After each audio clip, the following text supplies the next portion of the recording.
अधिकारियों को और विद्यार्थियों को कहना चाहूँगा कि वो पुस्तकें 2 भाग आप जिंदगी में ज़रूर पढ़ना, किसी भी मोड़ पे पढ़ना ज़रूर।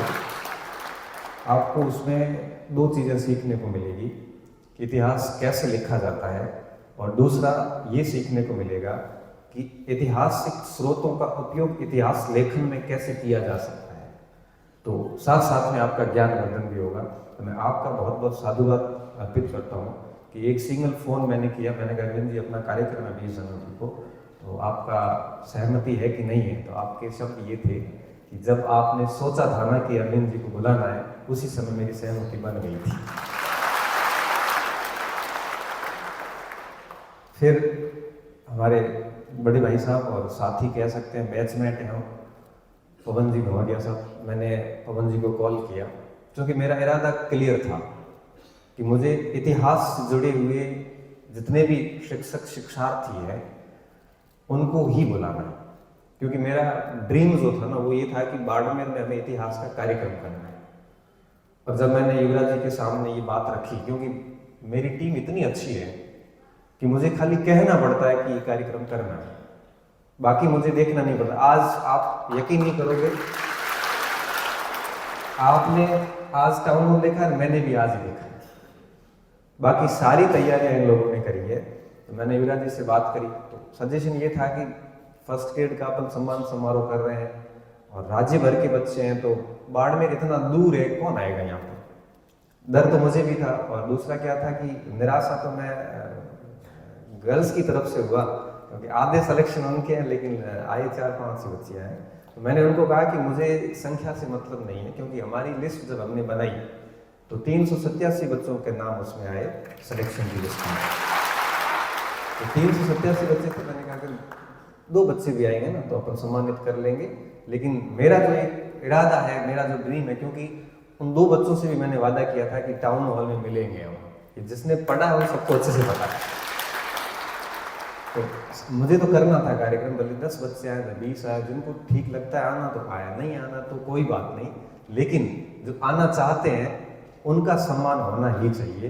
तो मैंने जैसे युवराज जी से बात की, युवराज जी ने कहा कि भैया आप अतिथि का देख लो, क्योंकि हमने आज दिन तक पिछले 11 साल में सर किसी भी पॉलिटिशियन, कोई अधिकारी, किसी भी व्यक्ति को नहीं बुलाया हमने बाहर से हमने शिक्षा से जुड़े हुए शिक्षाविद ही आमंत्रित किए, ताकि मंच पे जो बैठे हैं वो ऐसे लोग हो जिनको देख के हमारे जो युवा है ये सीखें कि हमें भी इनके जैसा बनना है। तो मेरा हमेशा से ये इरादा रहता है कि ऐसे आगे ऐसा व्यक्ति बैठे जो आदर्श हो अपने आप में, क्योंकि मैं आपको देख के सीखता हूँ और आप भी हम सबको देख के सीखते हैं, तो ऐसा व्यक्तित्व होना बहुत ज़रूरी था। तो इस क्रम में मैंने सबसे पहला फ़ोन जो है वो पवन जी को किया। मैंने कहा पवन जी आपको आना है, और पवन जी ने कहा कि कार्यक्रम किस तारीख को। मैंने कहा 20 को। तो मैं शाम तक बताता हूँ। मैंने कहा शाम तक बताने का क्या कोई। फिर आपने दूसरे दिन वापस फ़ोन मैसेज आया, वॉइस मैसेज आया, आप थोड़े ईयरिंग में प्रॉब्लम है, वॉइस मैसेज आया और आपने कहा कि मैं आ जाऊँगा, कोई दिक्कत नहीं है। शाम तक का मैंने समय इसलिए लिया था कि मेरा परिवार बहुत बड़ा है, तो कोई शादी वादी तो नहीं है कहीं। आप बड़े सहज हैं और बहुत ही ग्राउंड की बात करते हैं, दुनियादारी से बहुत ज़्यादा मतलब है नहीं। तो इनके व्यक्तित्व से मुझे बड़ा प्रेम है और सीखने लायक व्यक्तित्व। तो मैं आपका बहुत बहुत धन्यवाद देता हूँ कि आपने मेरी एक ही रिक्वेस्ट पर आप यहाँ पधारे। मैं मेरी बात शुरू करूँगा, उससे पहले अब बात आती है कवि अशोका की। मैंने बहुत पहले राह जहाँ तक जाएगी राहगीर वहाँ तक जाएगा एक पंक्ति बोली थी, बहुत पहले बोली थी और काफ़ी वायरल भी हुई थी। मुझे खुद को नहीं पता कि किसने लिखी थी। तो एक बार हमारा ऐसे इंस्टाग्राम पे वार्तालाप हुआ, तो आपने कहा कि ये पंक्तियाँ मेरी है। तो मैंने कहा कई बार बच्चे झूठ भी बोलते हैं, तो मैं देखता हूँ इन्होंने कुछ और भी लिखी है या ऐसे ही फेंक दी बात को। तो मैंने इनका पेज देखा तो इन्होंने और भी बहुत सारी चीज़ें लिखी हैं, बोली है। तो उसके बाद मुझे लगा कि ये बहुत अच्छा काम कर रहे हैं, अपनी हॉबी को टाइम दे रहे हैं, इससे बड़ी बात क्या हो सकती है। तो फिर मैंने इनको कहा, मैंने कहा आ जाना। तो आप भाई साहब आप याद कर रहे हो, मैं नहीं आऊँ, ऐसा पॉसिबल। इनकी बुलाने के पीछे मेरे 2 टारगेट थे। पहला ये था कि जो उभरते हुए कलाकार हैं उनको अगर अपन मंच नहीं देते हैं तो निश्चित तौर पे कई बार कला की भ्रूण हत्या हो जाती है। क्योंकि जो स्थापित कलाकार है उनको तो हर कोई मंच देता है, लेकिन जो उभर रहा है उनको मंच देना बहुत ज़रूरी होता है, क्योंकि वो भी आगे जाके स्थापित होंगे और इस क्षेत्र में बहुत बड़ा नाम करेंगे। तो कवि अशोका जो कि युवा है, मैंने कल कहा, मैंने कहा आप मेरे से 10 साल छोटे होंगे, लेकिन मैं आपका सम्मान करता हूँ, क्योंकि मैं आपका नहीं करता हूँ, आपकी कला का सम्मान करता हूँ जिसकी साधना आप कर रही हैं।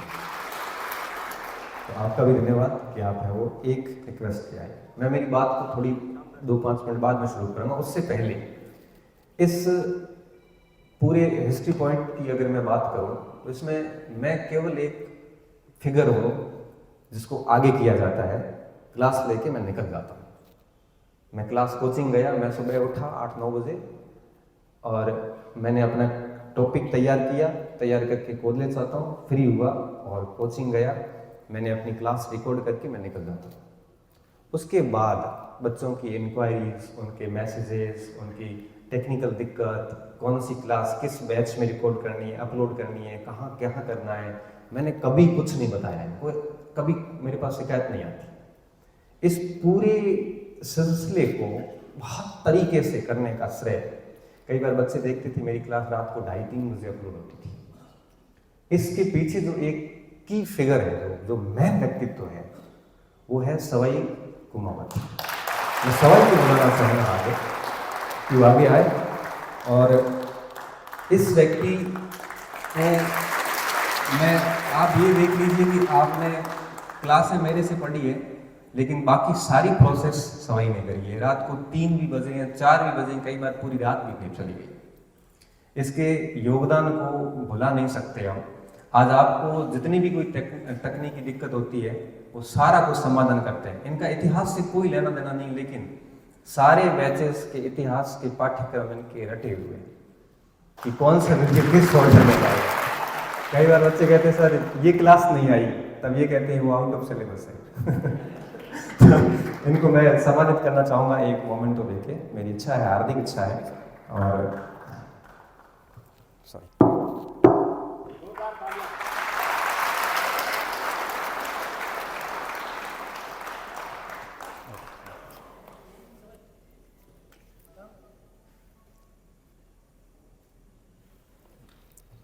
अब इसी क्रम में देखो, टीम की बहुत बड़ी भूमिका होती है। एक व्यक्ति कुछ नहीं करता, कुछ नहीं कर सकता। अगर मैं चाहता कि नहीं मुझे कार्यक्रम करवाना, तो पॉसिबल ही नहीं था।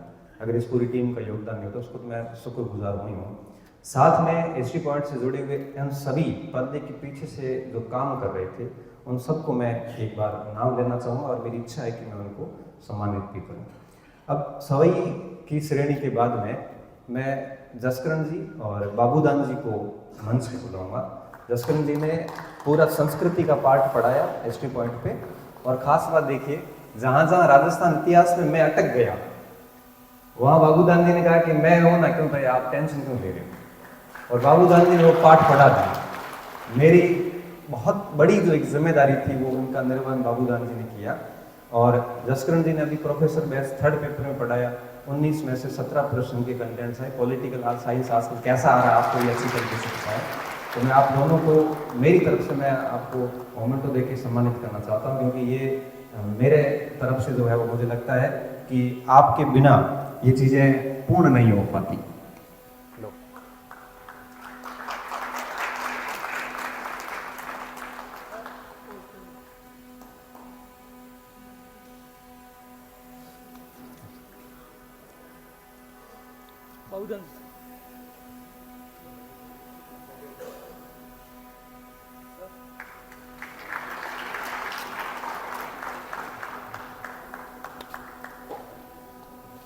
बाबूदान जी मेरे सहपाठी भी हैं, हमने बीएड साथ में किया था और अब हम साथ में पढ़ाते भी हैं, बड़ा अच्छा लगता है।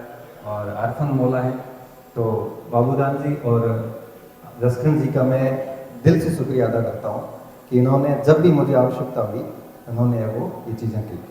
अब इसी कड़ी में इस पूरी टीम में हिस्ट्री पॉइंट को आगे ले जाने में कुछ 2-3 व्यक्ति ऐसे भी हैं जो खुद मुझे 2-3 महीने पहले पता चला कि वो भी हिस्ट्री पॉइंट के लिए काम कर रहे हैं, बिल्कुल पर्दे के पीछे से। मेरे खुद को आइडिया नहीं था कि ऐसा भी पीछे से प्रयास चल रहा है।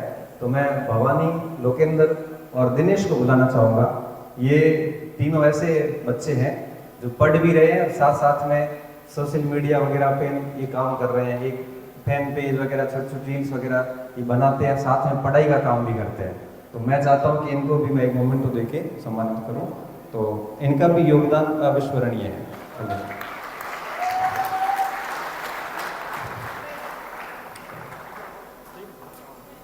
तीन ही साथ याद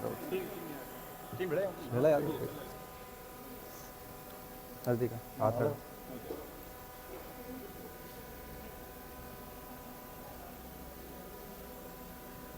ये तीनों से मुझे बड़ी उम्मीद है कि अगले समागम 2.0 में ये राजपत्रित अधिकारी के रूप में सम्मानित हो, ऐसी मेरी आकांक्षा है इन तीनों से।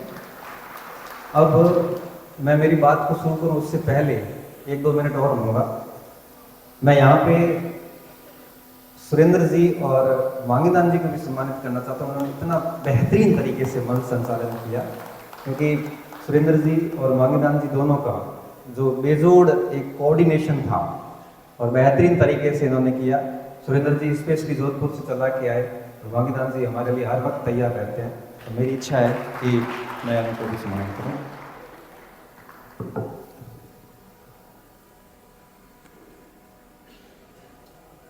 बहुत धन्यवाद।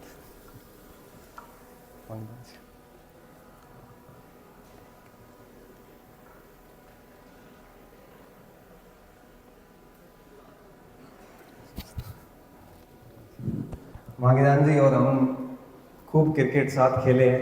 इनका गांव झनकली है, मेरा भोगेरा है। ट्रॉफियाँ खेलते थे, टीम ले जाते थे और अभी पढ़ाते हैं और सरकारी शिक्षक हैं। आप बहुत अच्छी तरीके से काम कर रहे हैं। 1-2 व्यक्तित्व और हैं। मैंने अभी इन दिनों आपको पता होगा इतिहास दर्शन के लिए, अभ्यास के लिए बच्चों की एक पुस्तिका के रूप में अभी आपको गिफ्ट भी दी और मार्केट में जारी भी करी थी। उसकी एडिटिंग में, उसके एक्सप्लेनेशन में एक और व्यक्ति की बड़ी भूमिका है जो बहुत दूर से चल के आए हैं। मैं BN माली को बुलाना चाहूँगा आगे, जो JRF में PhD कर रहे हैं।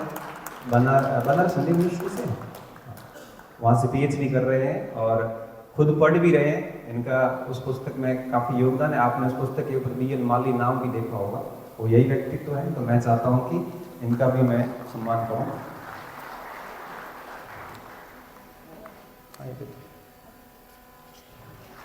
ठीक है।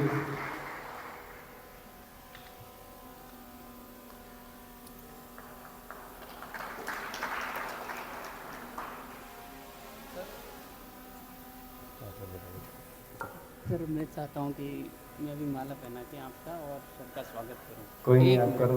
माला दो भाई इनको, इनकी इच्छा है पहनाने की। सर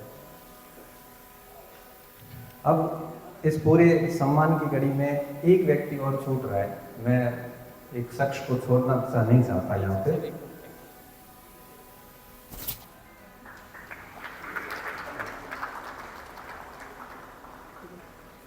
सर उधर सर हाँ सर एक हमने टेस्ट सीरीज स्टार्ट करी थी और उस टेस्ट सीरीज के अंदर जितने भी प्रश्न बने, उनकी व्याख्याएं संपादित हुई।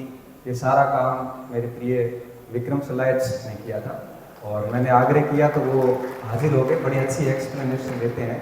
तो मैं चाहता हूँ कि मैं उनका भी सम्मान करूँ। बहुत दूरी से आए हैं और मेरी एक रिक्वेस्ट पर ही आप यहाँ पधारे। आप प्रधानाध्यापक हैं स्कूल शिक्षा में अभी, और आपका भी योगदान अविस्मरणीय है। लगातार आगे साथ है वो बना रहेगा।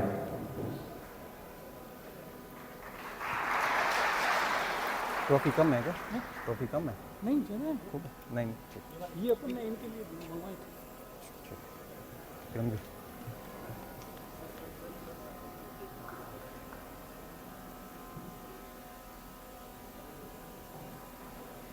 बहुत बहुत धन्यवाद सर। अब सम्मान की इस परंपरा को मैं अगर सम्मान करूं तो मेरी सारी फैकल्टी हमारे सक्सेस पॉइंट पे हम 53 लोग हैं, तो सभी सम्मान के हकदार हैं और आप सभी मेरे लिए सम्मानित हैं क्योंकि हिस्ट्री पॉइंट में इनका बड़ा योगदान था। मेरी एक हार्दिक इच्छा ये भी है, मैं सोनी जी को भी एक सम्मान स्वरूप देना चाहता हूँ। इन्होंने टेक्निकल सोनी जी, आप निकी और चंदन तीनों आ जाओ आप तीनों। इन तीनों ने बड़ा योगदान दिया है, पूरी टीम को संभाला है। जितने भी कॉल्स मैसेजेस आपकी तरफ से जो आते हैं उन सारों का रिस्पॉन्स टाइम टू टाइम देना, सब कुछ करने का जो है वो इन्होंने किया। ये पर्दे के पीछे के वो लोग हैं, स्तंभ हैं जिनकी बदौलत ST पॉइंट चल रहा था।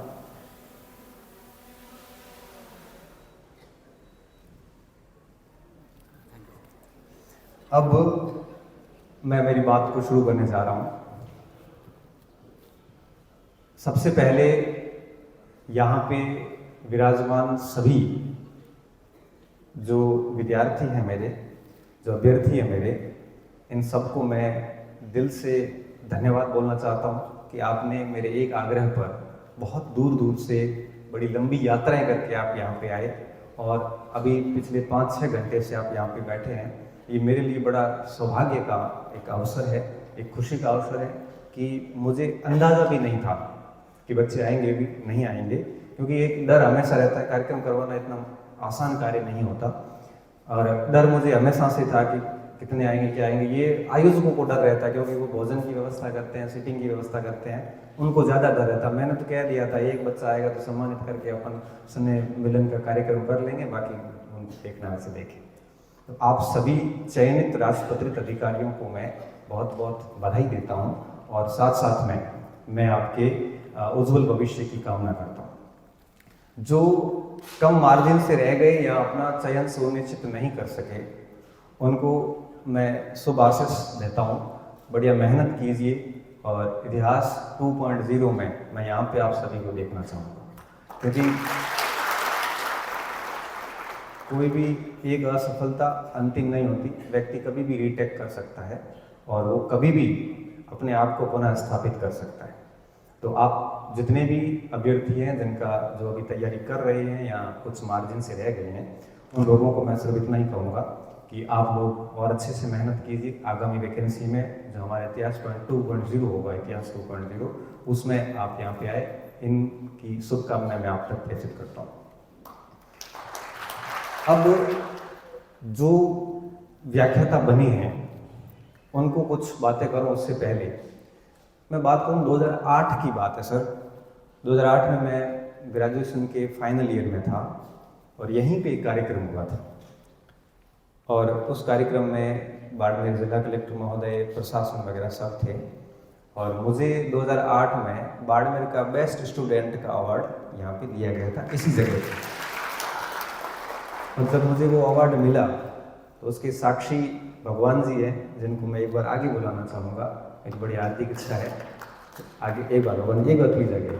तो उस दिन 2008 की बात है और जब वो हमें पुरस्कार मिला था, उस पुरस्कार को पाने के बाद इतनी खुशी हुई थी कि हम और कुछ आगे करेंगे। इस मंच का बड़ा कारण होता है। वो 2008 की बात थी, आज 2024 चल रहा है, 15 वर्ष हो गए। 15 वर्ष के बाद क्या कुछ बदल गया कि हम खुद पुरस्कार आपको दे रहे हैं, आप पुरस्कार पा रहे हैं। ये सिर्फ और सिर्फ पढ़ाई की जरूरत होता है। एक नहीं, भगवान जी ने हिस्ट्री पॉइंट, ये वो व्यक्तित्व है जिन्होंने मुझे 2006 से ठीक करना शुरू किया, मेरी हर गलती को ठीक किया। मैं जब भी कभी कुछ उच्चारण करता हूँ और गलत उच्चारण आता तब कहता गणपति ये ठीक कर ले। जब भी मैं लिखता हूँ और मात्रा ठीक नहीं आती तब कहता ये मात्रा आपको शोभा नहीं देती। आपको ये एक ऐसे व्यक्तित्व है जिन्होंने हमेशा से एक बड़े भाई की तरह मेरी अंगुली पकड़ के मुझे आगे किया है। तो मैं ऐसे व्यक्ति को कभी भूल नहीं सकता यहाँ पे। तो मेरी बड़ी होगी वो मेरे लिए खुशी का अवसर है कि मैं सर एक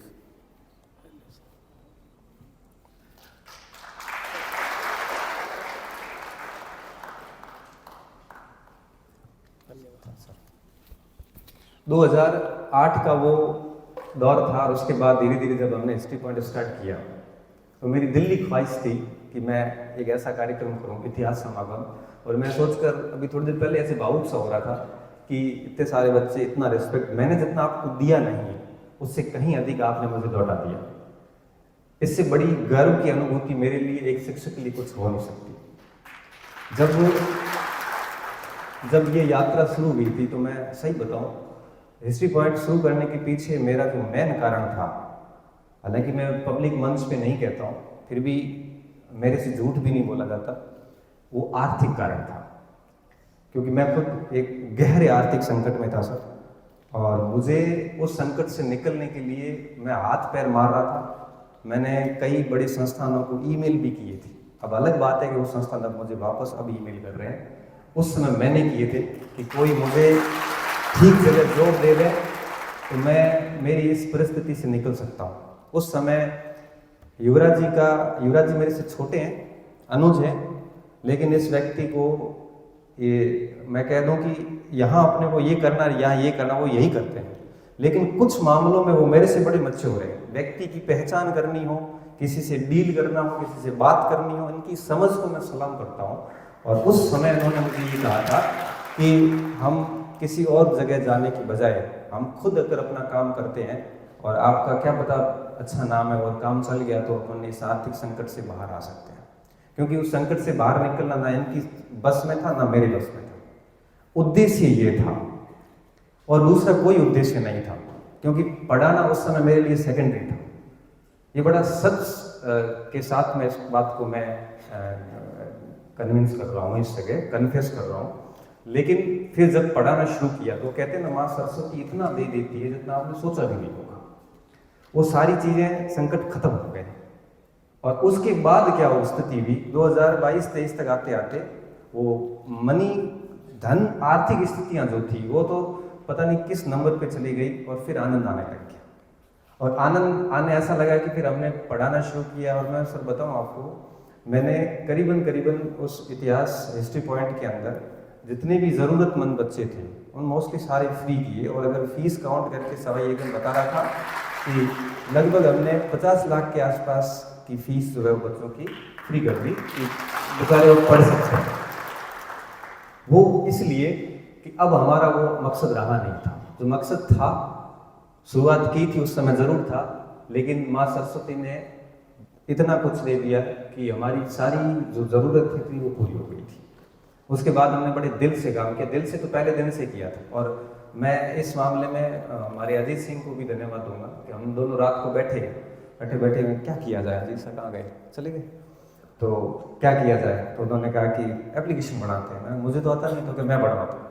उन्होंने पूरी प्रोसेस करके एप्लीकेशन बनाया और हमने इतिहास दर्शन का बैच लिया, क्योंकि उस समय मार्केट में कोई पढ़ाने वाला नहीं था और पुस्तकें भी नहीं थी सर। और उसको बैच को हमने जब शुरू किया तो हमने ये सोचा कि 50 बच्चे अगर जुड़ जाते हैं तो हमारा एप्लीकेशन का खर्चा और एक हार्ड ड्राइव लेके आए थे उसका खर्चा निकल जाएगा, तो हम कम से कम घाटे में तो नहीं जाएंगे। और हमने रात को बैच जारी किया। जारी करके मैं सुबह जब वापस आके देखता हूँ तो उसमें 200 बच्चे जुड़ गए। तो मैंने कहा भाई अभी साहब कहा कि अपना जो खर्चा था वो तो निकल गया, अब आगे देखते रहेंगे। और उसके बाद माँ सरस्वती की कृपा और बच्चों का विश्वास से रहा कि आज हम यहाँ तक पहुँचे। तो उस पूरी जर्नी में आप देश राज्य भर के बच्चे, कोई करौली से आता है, कोई साउथ से हैं, कोई नॉर्थ से हैं, और इन बच्चों का इतना प्रेम मिला है कि 2012 में जब मैंने पढ़ाया था वो बच्चे भी मेरे से आज तक जुड़े हुए, बड़े दिल से जुड़े हुए हैं और आज भी जुड़े हुए। बाकी सोशल मैंने ये चीज़ देखी है कि ऑनलाइन एजुकेशन में भावनात्मक जुड़ाव का गजब अभाव होता है, क्योंकि ऑफलाइन में क्या होता है कि हम बच्चों के साथ में रहते हैं, उनके सुख दुख का भागीदार बनते हैं। ऑनलाइन एजुकेशन में हम उनके सुख दुख का भागीदार नहीं बन पाते, तो इतना जुड़ाव होता नहीं है। उसके बावजूद भी यहाँ बच्चे अगर लंबी दूरी तय करके आ रहे हैं तो ये मेरे लिए बड़ा गर्व का विषय है। इसके लिए मैं बहुत बहुत धन्यवाद ज्ञापित करता हूँ आप सभी को। क्योंकि अब आप राजस्व पत्रित अधिकारी बने हैं तो मैं आपको एक 2-3 बातें कहूँगा, क्योंकि आप वैसे समझदार बहुत हैं, कि अगर आपको टीचर बनने की ही आपका टारगेट था तो आपको बधाई हो, आप उस लक्ष्य को पार कर चुके हैं। लेकिन अगर आप शिक्षक बनना चाहते हैं तो कुछ चीज़ों का ध्यान रखना। टीचर बनने के बाद, जैसा कि पवन जी ने कहा कि वेतन भोगी कर्मचारी बन के रह गए तो आप जिंदगी भर टीचर ही रहेंगे। टीचर बनने के बाद अपनी जिम्मेदारी, असली यात्रा सच में शुरू होती है। आप कितना सृजन करते हैं। विद्यार्थी का लक्ष्य होता है अर्जित करना और शिक्षक का लक्ष्य होता है सृजित करना, क्रिएट करना। शिक्षक के अंदर विद्यार्थी और शिक्षक दोनों के गुण होते हैं। उसको अर्जित भी करना पड़ता है और सृजित भी करना पड़ता है। वो सृजित तभी कर पाएगा जब वो अर्जित करेगा। तो मैं आपको यही कहूँगा कि आप बढ़िया तरीके से पढ़ते रहिए, आगे हर साल 1-2 नई किताबें पढ़िए, किताबें लाइए, नोट्स बनाइए। बच्चों को जब पढ़ाने जाते हैं तो कम से कम आप पुस्तक का सहारा लेके ना पढ़ाएं, ये क्षमता विकसित करना। आपने मेरी 1000 क्लासें देखी होगी, कभी ये नहीं देखा होगा कि मैं किताबें लेके वहाँ खड़ा हूँ। बच्चों के सामने जब 11th-12th को आप पढ़ाते हैं तो आपका पहले से होमवर्क हो जाना चाहिए, और बच्चों को जब पढ़ाते हैं तो उस समय कम से कम आप किताब का सहारा ना रखें, आप बिल्कुल कंसाइज तरीके से सिंपल वे से बच्चों को पढ़ाएं, तब आप बच्चों के दिल में बसोगे। हजारों शिक्षक आए गए होंगे, आपको वही याद है जिन्होंने आपके जीवन को प्रभावित किया है। इसलिए मैं सिर्फ ये कहूँगा कि पढ़ना मत छोड़ना। अगर पढ़ना छोड़ दिया तो आपकी अकादमिक आत्महत्या हो जाएगी, और अकादमिक आत्महत्या का मतलब ये होता है कि आप केवल और केवल एक वेतन और बाद में पेंशन भोगी कर्मचारी के रूप में रहेंगे, जिंदगी में कभी प्रगति नहीं कर पाएंगे। जैसा कि अरविंद जी का अभी पवन जी बता रहे थे कि 2006 में सर लेक्चर बनते हैं, और उसके बाद में अगर ये इतिहास लेखन नहीं करते तो आज इस मंच पे नहीं होते। क्यों? क्योंकि इनके साथ में और भी कई सारे साथी हुए होंगे। अरविंद जी ही क्यों है यहाँ पे? क्योंकि उन्होंने उस कार्य के साथ साथ उन्होंने बहुत कुछ पढ़ा है। जब ये सीकर का किसान आंदोलन लिख रहे थे तो हर दिन पुराने अभिलेखागारों की कटिंग से लेके मूल स्रोतों की पोस्ट करते रहते हैं। मैं देखता हूँ कि व्यक्ति कितना काम करता है। उसमें भी तबीयत भी ठीक नहीं थी, ऑपरेटर भी हुआ था सर के, और उसके बावजूद उन्होंने ठीक ढंग से काम किया। इनकी रेफरेंस देखता हूँ तो लगता है कि इस आदमी ने कितना कुछ चीज़ें की हैं। तो ये इनसे आपको सीखने की आवश्यकता है कि नौकरी के बाद में ये नहीं होना चाहिए बस अब तो कोई नहीं। मैंने ऐसे ऐसे प्रोफेसर और ऐसे ऐसे लेक्चरर देखे हैं जिनको इतिहास ही नहीं आता। ऐसा नहीं है कि इतिहास पहले भी नहीं आता था, गजब आता था, तभी वो लगे थे, लेकिन उन्होंने अपना विषय छोड़ दिया, अब दूसरे काम में व्यस्त हो गए, इसलिए अपना सब्जेक्ट मरने मान गए। एक बात। दूसरी बात, बच्चे विद्यालय के अंदर, हम कॉलेज और स्कूल का मैं अगर आपको एक्सपीरियंस बताऊं, कॉलेज में बच्चों का प्रोफेसर के साथ में जुड़ाव नहीं होता, लेकिन विद्यालय के अंदर बच्चे जितने स्टूडेंट हैं वो प्रोफेसर से दिल से जुड़े हुए होते हैं, लेक्चरर से, टीचर से बहुत दिल से जुड़े हुए, क्योंकि हर बात को मानते हैं। वो जैसा पहनते हैं वैसा वो भी पहनने की कोशिश करते हैं, वो जैसा बोलते हैं बच्चे भी वैसा बोलने की कोशिश करते हैं, वो जैसे आइडियल स्थापित करते हैं वैसा ही बच्चा बनने की कोशिश करता है। तो आपका विद्यालय में जो व्यवहार है, क्योंकि मैं हमेशा कहता हूँ शिक्षक बनना आसान नहीं है, आपको सहिष्णु होना पड़ता है, आपको सुनने की आदत डालनी पड़ती है, आपको सोबर होना पड़ता है, आपको नशे पते विभिन्न वृत्तियों से दूर होना पड़ता है, आपको अनुशासित जीवन जीना पड़ता है, आपको समय का बिल्कुल पाबंद होना पड़ता है, आपको अपना निजी जीवन भी कई बार खत्म करना पड़ता है, तब जाके एक शिक्षक बनता है। तो आप विद्यालय के अंदर कम से कम अपना व्यवहार ऐसा बढ़िया रखें कि बच्चे आपसे सीखें और 2 साल बाद बच्चा ये कहें कि हमारे के एक लेक्चरर ऐसे आए थे और मुझे उनके जैसा बनना है। तो कुछ बात होगी, नहीं तो इस राजस्थान के अंदर हजारों शिक्षक आते हैं जाते हैं, हर साल कई हजारों वैकेंसीज होती है, याद सिर्फ वही रखे जाते हैं जो कुछ नए आयाम स्थापित करते हैं।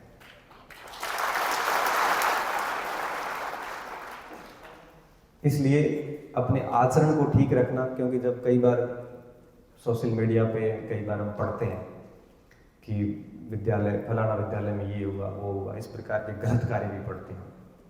आप लोग जब भी विद्यालय में जाएं एक अच्छा उदाहरण दें, बच्चे रोने चाहिए आपकी विदाई पे, ऐसी स्थिति आनी चाहिए, एक अच्छे शिक्षक बने, ऐसी शुभकामना मैं आपको प्रेषित करता हूँ।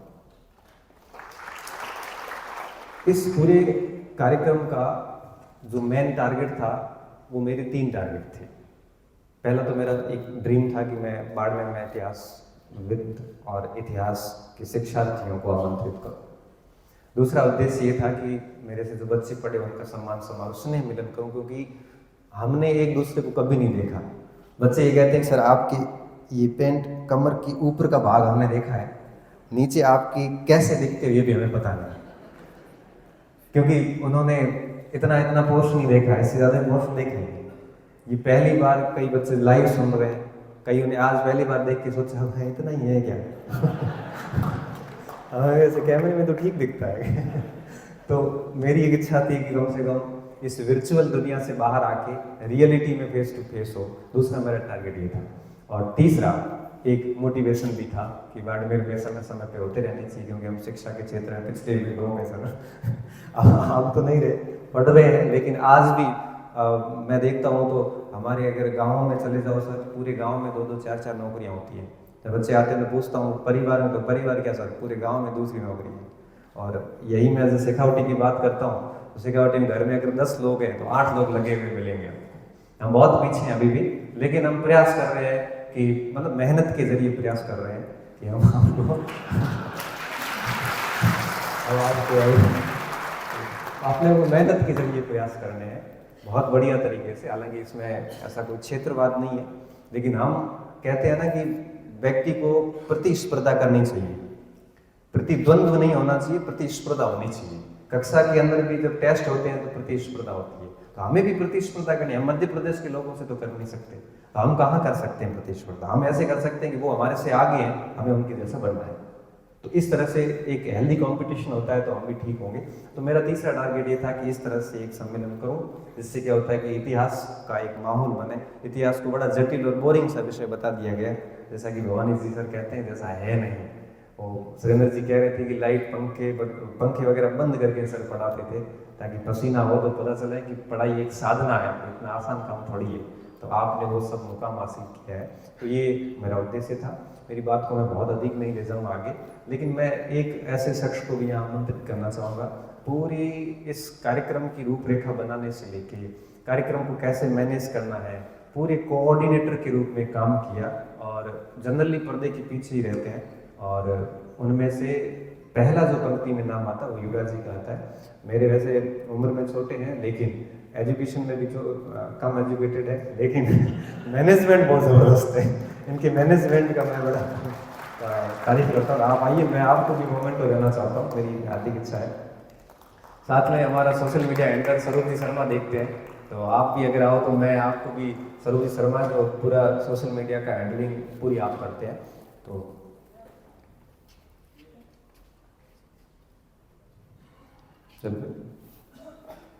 अब बच्चे क्या भूखे हो गए हैं और उनको ये चीजें अब ठीक ज्यादा लग नहीं रही। जोरदार तालियां होनी चाहिए। इस पूरे कार्यक्रम के संदर्भ में हमने एक भी बार गणपत जी से बात नहीं की, हमने सवाई जो युवराज जी से ही बात करके इस पूरे को मैनेज किया है। तो ऐसे ही कह देंगे धीरे धीरे चले जाएंगे अपन बात में। हाँ ठीक है, मैं ये करता हूँ स्वरूप जी के लिए एक अरे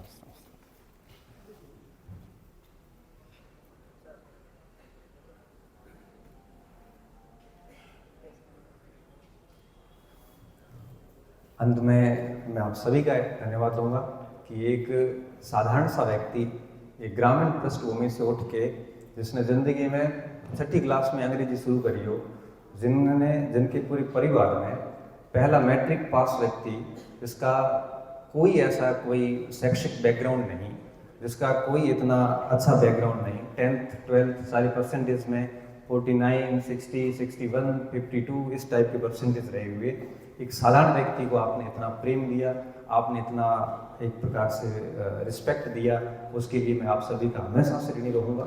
और मेरी जिम्मेदारियां अब और बढ़ जाती हैं, मैं आगे इससे भी बेहतर प्रयास करूँगा। और हमेशा से मेरा एक आगे टारगेट रहेगा कि आपको मेरे शिष्य होने पे गर्व महसूस करवाऊँगा, कभी भी लज्जित महसूस नहीं करवाऊँगा। अंत में